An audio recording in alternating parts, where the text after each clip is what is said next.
Aldeia Dudes, capítulo 40, verão de 1973.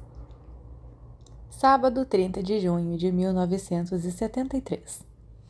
Caro Remus, só voltei para a casa dos meus pais faz meia hora e já me disseram que estou envergonhando minha família 5 vezes.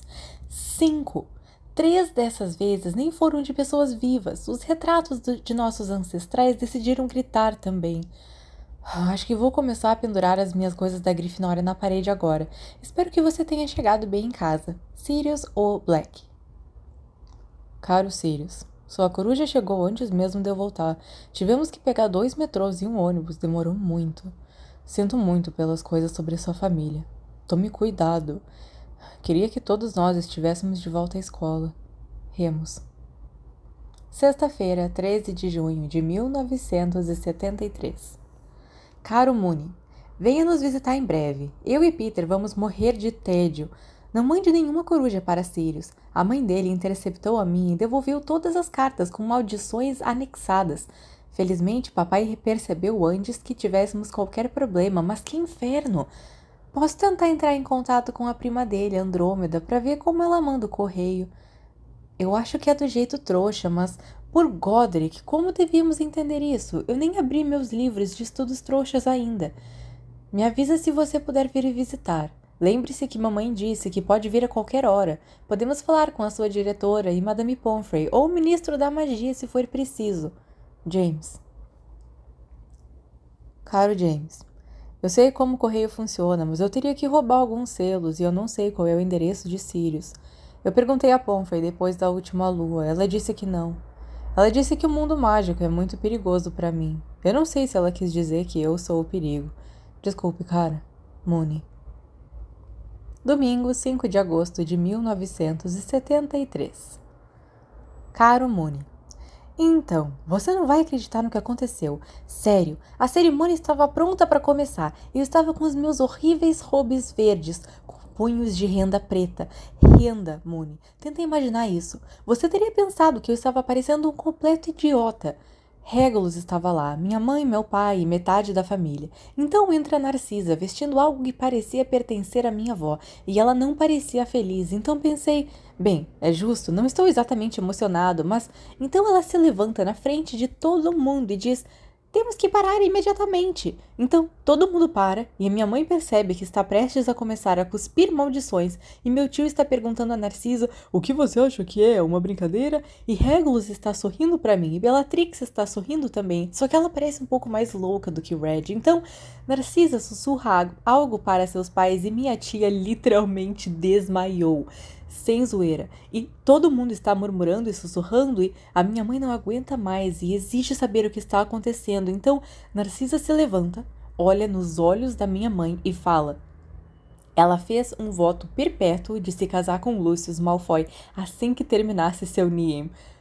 Não lembro se disse a você o que é um voto perpétuo, mas basicamente ela não pode não se casar com Malfoy agora, ou os dois caem mortos. Não sei se deveria ficar um pouco ofendido sobre isso, para ser honesto. Quer dizer, o que pensar quando uma garota prefere morrer a se casar com você, mesmo que ela seja sua prima?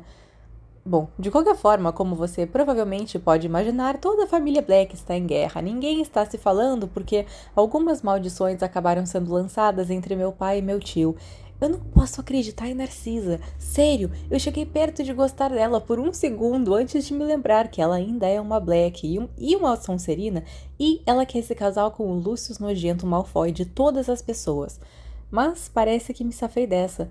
Não sobrou nenhum outro primo para casar comigo agora. Todo mundo está furioso, obviamente, mas pela primeira vez ninguém está furioso comigo. Acho que provavelmente voltarei para Hogwarts em setembro. Em vez disso, ouvi minha mãe falar sobre fazer de Red o herdeiro. Eu não poderia me importar menos em herdar essa casa estúpida ou aquela fortuna estúpida. Quem sabe eles não me deixam em paz e me ignoram para sempre. Espero que suas férias estejam indo tão bem quanto as minhas, embora eu não consiga ver como isso poderia acontecer, porque, honestamente, que resultado do caramba, hein, Mooney? Te vejo em algumas semanas. Sirius ou Black. Segunda-feira, 6 de agosto de 1973.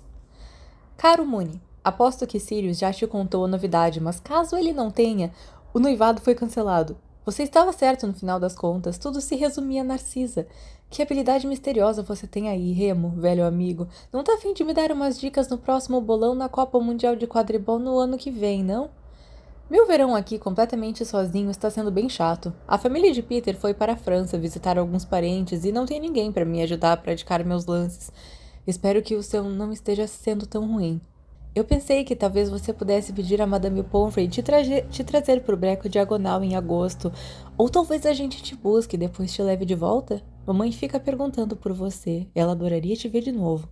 Entre em contato se você puder. Seu amigo em tédio eterno, James.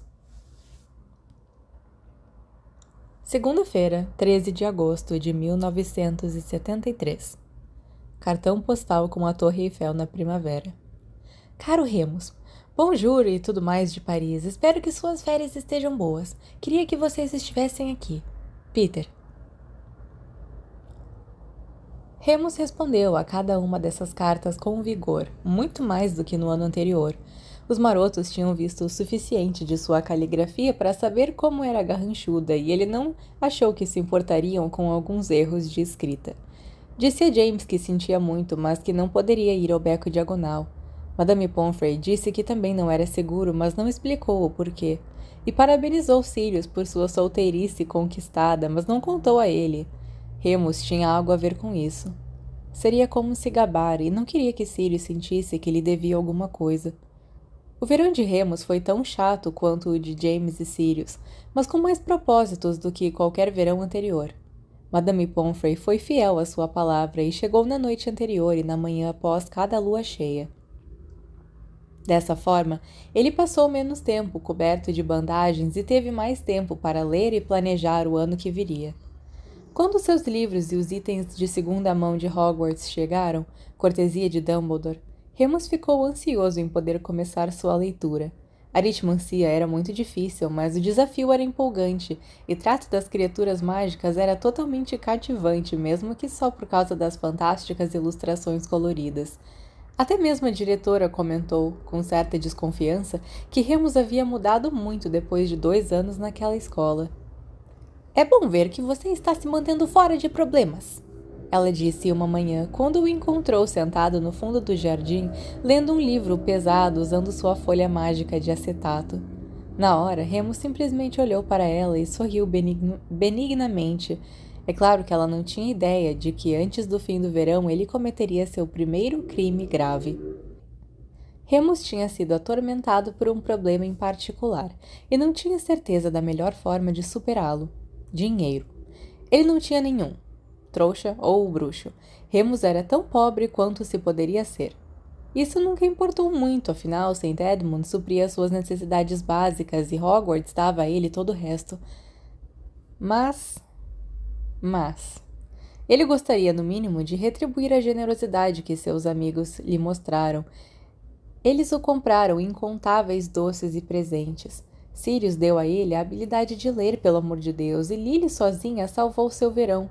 Há algum tempo, Remus havia resolvido ir atrás da oportunidade mais rápida que pudesse resultar em algum pagamento. Felizmente para Remus, essa oportunidade se apresentou em uma tarde quente de junho. Ele estava lendo novamente, é claro, sentado em um banco sobre a sombra de um velho guarda-sol de bar que deve ter sido doado em algum momento desde seu primeiro ano. Agora ele tinha 13 anos, e embora Remus não estivesse entre os meninos mais velhos de St. Edmunds, ele não estava mais na base da pirâmide, e geralmente podia escapar sem ser perturbado. Uma sombra caiu sobre seu livro e ele olhou para cima. Craig Newman, um skinhead de 16 anos, olhou para ele. A gangue de Craig estava no topo da hierarquia no St. Ed's. Todos ouviam reggae, usavam coturnos de combate e jeans colados presos por suspensórios. Alguns deles tinham tatuagens e todos tinham hematomas. E aí, Lupin? Craig grunhiu para ele. Remus piscou, fechando lentamente seu livro, e pensou se esta seria útil como uma arma. Era pesado de qualquer maneira. E aí, Newman? Ele acenou com a cabeça, tentando não parecer pequeno e assustado. Ele deslizou naturalmente de volta a seu antigo sotaque durante o verão, arrastando as palavras e comendo consoantes. Era o mais seguro. O que você tá lendo? Craig semicerrou os olhos para o livro, parecendo desconfiado. Remus se perguntou se Craig sabia ler. Ele deu de ombros, indiferente. Só uma coisa para a escola. É, Craig assentiu. Remus não moveu um músculo. Ele não conseguia entender o que estava acontecendo. Craig realmente queria só bater um papo? Tá espertinho, né? O menino mais velho disse de repente. Remus não sabia qual resposta faria com que ele apanhasse, então não respondeu nada. De qualquer forma, Craig não parecia se importar. Ele apenas coçou o queixo e puxou um maço de cigarros da manga da camisa. É, tu é inteligente, sempre lendo e tudo mais. Ele acendeu o cigarro com o fósforo de sua bota e ofereceu o maço a Remus. Remus estendeu a mão e pegou um. Ele nunca tinha fumado antes, mas a maioria dos meninos em St. Edmund, sim. Craig acendeu para ele e Remus inalou. Seus olhos se encheram de lágrimas imediatamente e ele tentou desesperadamente não tossir e engasgar. Foi nojento. Craig olhou para ele divertido e continuou. É pequeno também, magrelo. Acho que sim, Remus respondeu tossindo, observando Craig inalar e então tentando imitá-lo. Quer ajudar num trampo? Trampo? Craig acenou com a cabeça, seus pequenos olhos fixos em Remus. É, tu vai ser bom. Vai ser no mercadinho lá na cidade amanhã de noite, sem segurança. Não tem nada, só um cachorro. Vamos pegar dinheiro e bebida, a gente divide. Você só precisa passar pela janela no fundo. Certo, Remus assentiu, como se a perspectiva não o assustasse totalmente. Tragou o cigarro novamente, desta vez por hábito. Já conseguia ver o atrativo, uma vez que superasse o gosto. Considerou a sugestão de Craig. Por um lado, era muito perigoso. A gangue de Newman não era conhecida por sua delicadeza e alguns deles estavam em liberdade condicional. Por outro lado, não parecia ter muita escolha. Quando Craig Newman queria que você fizesse algo, você meio que simplesmente tinha que fazer. Além disso, ele definitivamente poderia se beneficiar. O dinheiro trouxa era quase inútil para ele, é claro, mas poderia haver uma maneira. Remus olhou Craig Newman com seus olhinhos de porco. Eu só quero cigarros. Craig sorriu e acenou com a cabeça. E assim, Remus começou sua curta carreira como delinquente.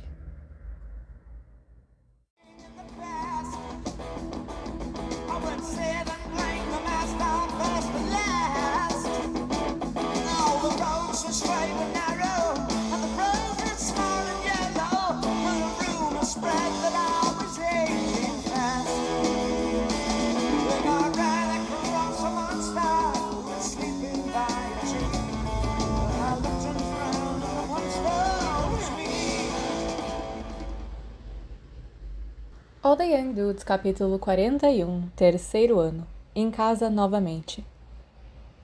Sábado, 1º de setembro de 1973. Depois do primeiro trabalho, Craig e sua gangue ficaram tão satisfeitos com Remus que o levaram junto em mais 4 em casas e pequenos negócios nas cidades vizinhas. Mesmo sem uma capa de visibilidade, Remus descobriu que tinha um dom natural para entrar em lugares que não deveria. Isso é o que Craig dizia de qualquer maneira. Porra, esse garoto nasceu para isso. A natureza era uma coisa engraçada. Remus se pegou pensando a caminho de King's Cross. Ele se lembrou de James deixando um saco de moedas para trás sempre que eles invadiam a dedos de mel. Não era da natureza de James roubar, aparentemente, mas Remus não achava que essa fosse uma avaliação particularmente justa, já que James nunca precisou roubar. Ele era o herdeiro de uma enorme fortuna, assim como Sirius, e a verdade é que você nunca sabe do que é capaz até tentar. Deve ser muito difícil ser bom quando você não tem razões para não ser. Ainda assim, Remus decidiu nunca contar aos outros marotos o que ele fez naquele verão, e passou o resto do verão sonhando acordado com todos os presentes de Natal e aniversário que ele finalmente poderia comprar para os seus amigos. O malão de Remus deste ano estava cheio de maços de cigarros e saquinhos de tabaco, o suficiente para colocar um pequeno negócio em funcionamento.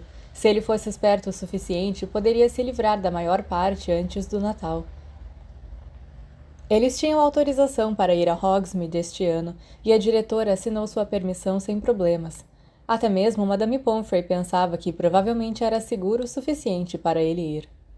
A diretora, ao que parecia, havia aprendido a lição. Ela acompanhou Remus até King's Cross e o deixou lá com um breve adeus. Com o coração batendo tão forte quanto há 2 anos, Remus atravessou a barreira e exalou apenas quando chegou em segurança do outro lado. Ele estava em casa novamente. Não demorou muito para localizar Sirius, que estava encostado em uma coluna da estação ao lado de sua família. A Sra. Black estava arrumando Regulus, que parecia mais pálido do que o normal, e com as costas muito eretas quando Walburga penteava seus cabelos e sibilava em seu ouvido.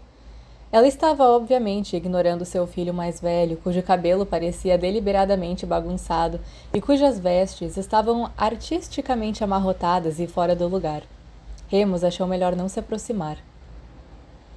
Ei, Moony! Ele recebeu um tapinha nas costas e se virou para ver James e Peter sorrindo para ele. James havia crescido alguns centímetros e seu rosto parecia um pouco mais fino, mas ele tinha os mesmos olhos castanhos brilhantes e a mesma cabeleira negra.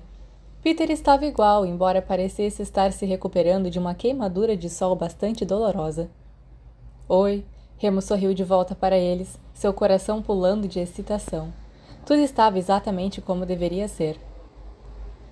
O apito soou e eles subiram no trem para encontrar um compartimento vazio e esperar por Sirius. Ele finalmente teve permissão para se juntar a eles no que parecia ser o último minuto e entrou no vagão murmurando sombriamente para si mesmo. Manter as aparências uma ova. Nenhuma mudança sobre isso, então, James piscou para Remus. Sirius olhou para todos eles e seu rosto se abriu em um sorriso. Aquele sorriso do Sirius Black. Achei que nunca mais veria vocês de novo. Por Godric, você tem que ser sempre tão dramático. James deu um soco no ombro dele quando todos se levantaram para cumprimentá-lo. Você não sabe como ela é, Sirius lamentou, segurando a mão de James em um caloroso aperto fraternal. Então ele viu Remus e sorriu endiabrado. E você, Moony? Ele deliberadamente esticou o pescoço, levantando a mão como se para proteger os olhos e olhando para cima. Consegue me ouvir daí? Ha, ha, Remus respondeu, se mexendo desconfortavelmente. Tenho a mesma altura que James. Não, não mais, James rebateu, ficando ao lado de Remus para que pudesse ver que ele era, de fato, uns bons centímetros mais altos que o garoto de cabelos escuros. Viu? Como é que acabei amigos de 2 postes, hein? Sirius sorriu, dando um tapa nas costas de Remus de brincadeira. Sorte que tenho você, hein, Pete? Peter ergueu os olhos, de sua empanada confuso. Peter Pettigrew não parecia mais alto do que quando todos tinham 11 anos, embora parecesse consideravelmente mais largo. Sirius parecia estar crescendo graciosamente e em perfeita proporção, o que era típico. Ele estava um pouco mais alto, mas não comprido como James, esguio, mas não magrelo como Remus. Sua mandíbula se alargou durante o verão também, a sombra da masculinidade surgindo em suas feições. Certo, James esfregou as mãos enquanto todos se sentavam. Agora que tudo isso está fora do caminho, eu digo para seguirmos com os negócios. Planos para o ano? Temos que terminar o mapa, disse Remus rapidamente. Isso estava em sua mente há algum tempo. Não falta muito e aposto que podemos descobrir o feitiço homúnculo se realmente nos esforçarmos. Definitivamente, disse James. O mapa é basicamente nosso legado, certo? Vamos trabalhar nisso, eu prometo. E aquela outra coisa, Sirius disse de repente, muito bruscamente. James e Peter trocaram olhares e Remus sentiu um nó apertar seu estômago. Que outra coisa? Ele perguntou, franzindo a testa. James o olhou nos olhos, parecendo muito sério. Apenas algo sobre o qual estávamos conversando no ano passado. Vamos deixar você saber se decidimos ir em frente. Não queremos te causar problemas, Moony. Peter riu nervoso. Quanto menos você souber, melhor, Remus se ofendeu com isso. Ele não tinha participado de quase todas as pegadinhas ano passado, e foi o que menos teve detenções. E não foi ele o único que tentou falar com Narcisa sobre os problemas familiares de Sirius? Claro, os outros não sabiam disso. Se eles tinham um segredo, ele também poderia ter. Ele olhou pela janela irritado, ignorando o resto da conversa. Finalmente, Peter suspirou profundamente. Onde está a bruxa do carrinho? Eu tô com fome. Acabei de ver você terminar um salgado. James respondeu, levemente irritado, porque estava no meio da explicação de seu plano para enfeitiçar todas as vassouras do time de quadribol da Sonserina durante o próximo treino. Sim, mas quero algo doce. Peter fez um beicinho, esvaziando os bolsos e vendo que haviam apenas embalagens vazias. Remus viu sua chance e finalmente se animou um pouco. Eu tenho a solução para isso, Pete. Ele enfiou a mão em sua bolsa e tirou um punhado de barras de chocolate, jogando-as no assento vazio ao lado dele. Os outros 3 meninos olharam para a pilha. O que é isso?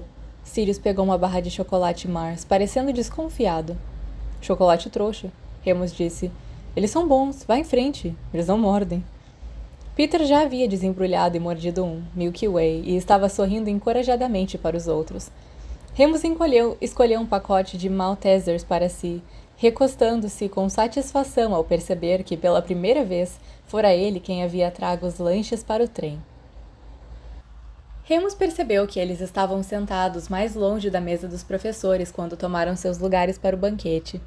Com os alunos do primeiro e segundo anos agora à frente deles, os marotos não se encontravam mais entre os alunos mais jovens, o que lhes dava um sentimento desnecessário de orgulho e realização.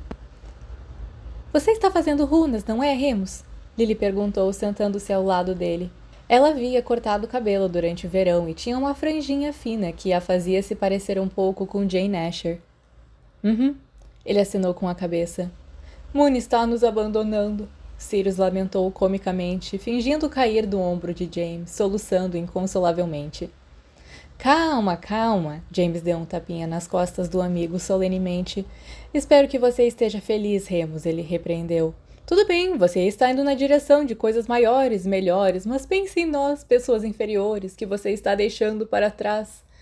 Eu não vou deixar ninguém para trás, Remus murmurou, suas orelhas ficando vermelhas. Só não estava afim de fazer adivinhação. Ignore eles, disse Lily certeira, lançando um olhar de desaprovação para Sirius e James, que agora estavam abraçados, ainda fingindo chorar histericamente, como se seus corações estivessem irreparavelmente partidos. Lily resmungou, vendo que não teve efeito, e se virou para Remus. Vocês não precisam estar presos um ao lado do outro o tempo todo. De qualquer forma, estou fazendo runas também. Você fez a pré-leitura? Remus assentiu com entusiasmo. Sim, parece muito interessante. Ahá! Sirius olhou para cima astutamente. Agora eu entendo. O quê? Remus perguntou nervoso. Sirius tinha aquele olhar perverso e imprevisível.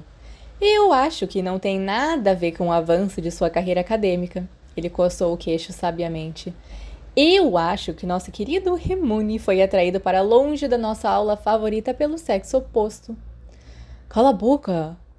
Remus corou ainda mais, tentando não olhar para Lily. Sirius sabia sempre exatamente a coisa mais embaraçosa a dizer. Sim, cala a boca, Black. Honestamente, vocês não conseguem nem mesmo ser legais um com o outro, só porque nenhuma garota chegaria perto de vocês nem pintados de ou... Pois você deveria saber que estive noivo recentemente, Sirius respondeu com um movimento de seu cabelo escuro. James abafou uma risada, seus ombros tremendo. O que mais você está fazendo, Remus? Lily perguntou, intencionalmente ignorando os outros marotos. Trato das criaturas mágicas. Remus suspirou. Ele já havia ouvido piadas o suficiente sobre isso de James e Sirius. Oh! Marlene se virou de repente. Eu e Mary estamos fazendo também. Ah! Sirius disse novamente, ainda mais alto, e James desmoronou completamente. Felizmente, a seleção começou e o salão ficou em silêncio. A cerimônia era extremamente monótona, a menos que você estivesse envolvido nela, Remus percebeu, e ele lutou para conter um bocejo enquanto a fila dos primeiros anos assustados gradualmente diminuía, e os espaços no topo da mesa da Grifinória se enchiam de novos alunos. Sua atenção vagou, e ele olhou para a mesa da Sonserina, onde Narcisa estava sentada na outra extremidade, régia como uma rainha e parecendo muito mais alegre do que quando a vira pela última vez. Regulus, agora no segundo ano, sentava-se do outro lado de sua prima, parecendo tão entediado quanto Remus se sentia. Então havia Snape entre os Sonserinos do terceiro ano, encarando Lily como sempre. Ele encontrou o olhar da menina uma ou duas vezes e Remus a viu sorrir, em seu jeito amigável de sempre, mas isso não pareceu melhorar o humor de Severus nem um pouco. Apenas Lily poderia permanecer amiga de alguém tão miserável, Remus pensou consigo mesmo. O banquete, quando apareceu, foi delicioso como sempre. Remus teve suas 2 porções habituais de tudo, incluindo sobremesa, e assim que a refeição terminou, Dumbledore fez o seu discurso habitual. Nos últimos 2 anos, Remus havia se desligado nessa parte da noite, estando muito cheio de boa comida e muito sonolento por causa do longo dia para prestar muita atenção. Mas algo sob o tom sério de voz, geralmente brincalhona do diretor, o fez ouvir. Ele viu que não era o único. Houve um murmúrio baixo e agourento da mesa da Sonserina, particularmente daqueles nos anos superiores. Os grifinórios ao redor de Remus pareceram se endireitar um pouco mais também. Sobre o que era tudo aquilo? Remus perguntou, enquanto eles deixavam o corredor para seus dormitórios, os avisos confusos de Dumbledore soando em seus ouvidos. Unidade em face da escuridão e tudo mais? Ah, certo, você não sabe, disse James baixinho. Ele olhou para Sirius, que estava arrastando os pés, as mãos nos bolsos. Te conto quando estivermos sozinhos, ok? Eles esperaram para obter a senha daquele ano, Codswallop, e subiram as escadas para o seu familiar dormitório. Todas as camas estavam feitas, as malas colocadas ao lado, e Remus sentiu uma onda de felicidade ao entrar. Sirius começou a desempacotar imediatamente, puxando seus amados vinis e livros trouxas do baú de James. James apenas desempacotou sua vassoura e começou a lustrá-la com cuidado, sentando-se de pernas cruzadas em sua cama. Então? Remus perguntou impaciente. O discurso estranho? Ah, sim. James engoliu em seco. Ele olhou para Sirius novamente, que parecia estar os ignorando. James suspirou, passando a mão pelos cabelos. É tudo política, na verdade. Política? Remus gemeu por dentro. Ele não sabia muito sobre política trouxa, muito menos o que acontecia no mundo mágico. Além do estatuto mágico do sigilo que eles haviam aprendido no primeiro ano de história. Estava acontecendo uma referência sobre a adesão da Grã-Bretanha à comunidade europeia, mas isso não aconteceria em alguns anos. Se Remus tivesse entendido os discursos do primeiro-ministro corretamente e não via como isso podia afetar os bruxos. Bem, você sabe que existem, bruxos das trevas? Sim, Remus tentou parecer conhecedor. Ele se lembrou de ter lido algo brevemente sobre Grindelwald, mas eles não estariam o estudando até seus nomes. Tem havido uma onda de magia negra ultimamente, só isso, e meu pai me disse algumas coisas acontecendo no ministério. Chefes de departamento pressionando reformas mais rígidas contra bruxos nascidos trouxas e pessoas que são diferentes. Papai disse que não havia nada com que se preocupar, apenas o velho preconceito de sempre, mas suponho que Dumbledore pense que precisamos ficar de olho. Mamãe e papai convocaram uma reunião, Sirius disse de repente. Ambos se viraram para olhá-lo. Ele parecia atormentado, envergonhado e desviava o olhar. Eles não me deixaram entrar, obviamente, mas Red foi. Eles continuam falando sobre esse Lorde das Trevas. Não sei, talvez um político que eles queiram apoiar na próxima eleição. Tudo que eu sei é que se os Blacks estão apoiando, então ele não pode ser bom. Até mesmo James não tinha nada de positivo a dizer sobre esse anúncio. Todos ficaram quietos até que Peter falou. Estamos em Hogwarts, ele disse. Minha mãe sempre diz que Hogwarts é o lugar mais seguro da Grã-Bretanha e nós temos Dumbledore, ele disse com firmeza, resolvendo o assunto. Vamos lá, Black. Aposto que você tem outro disco trouxa horrível para fazer nossos ouvidos explodirem. Todos olharam para Peter com uma leve surpresa. Sirius sorriu. Na verdade, disse ele, tirando a poeira de seu toca-discos, eu tenho.